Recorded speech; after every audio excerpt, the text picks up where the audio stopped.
The air still sizzled with dissipating soul fire as the Guardian and Ikora knelt beside Eris. An eruption of light illuminated the thick smoke behind them, and Savathun rose again, laughing. "I suppose I had that coming," the towering god said as she rubbed her renewed throat. She slowly tilted her head. "Something's different," she said carefully. "I don't feel her." Amaru darted up to Savathun's eye level. "After she took your power, Eris called up Xivu's throne world and did something that cut her off from it."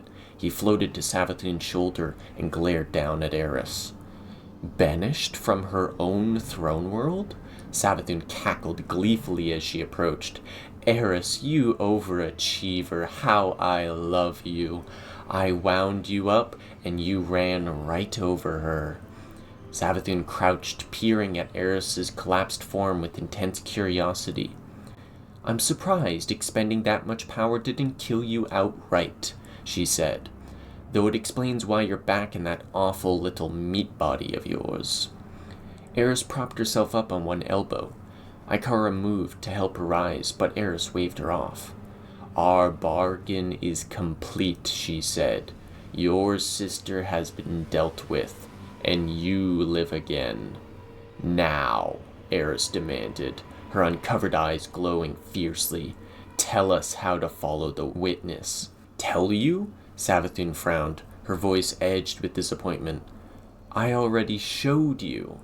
Ikora leapt to her feet, roaring void energy, distorting the air around her. She took a measured step towards Savathun. "No tricks, no riddles, no lies twisted around the truth," she said, her voice firm. "Tell us now, or I don't have any reason to let you leave here alive." Savathun slowly drew herself to her full height and grinned down at Ikora, spreading her wings wide. "Eris may have managed an interesting sword logic stunt, but I have lost none of my power." She began to hover, her talons dragged across the ground as she floated towards the warlock. "You're in no position to stop me." The Guardian rose from Eris's side.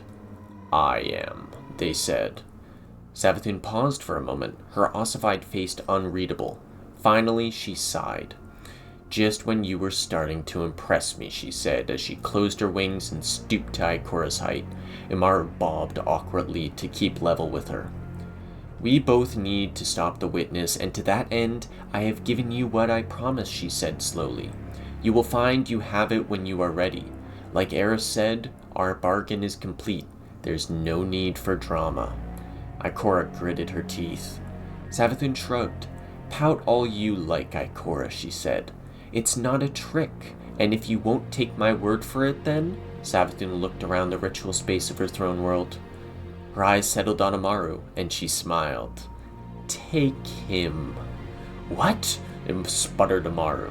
Savathun ignored him. "Take Amaru, my loyal ghost. My connection to the light," she continued, dropping to one knee in supplication. "I leave him with the Vanguard willingly, so if you would rather give me my final death than stop the witness..." Savathun closed her claws in a fist. "Crunch," she purred. "Capiche?" Amaru floated between Savathun and Ikora. Don't I get a say in this?" he shouted. "No," Savathun laughed. "You have your orders, and the rest of you," she gestured at Ikora, the Guardian, and Eris, who had drawn herself unsteadily to her feet. "Don't mess this up. The witness wants to sweep our pieces from the board, and we're having such a lovely game." Savathun turned, wings trailing like a gown, and Ikora took a half-step toward. The Guardian was at her side in an instant. Eris placed a hand on Ikora's shoulder. "Don't."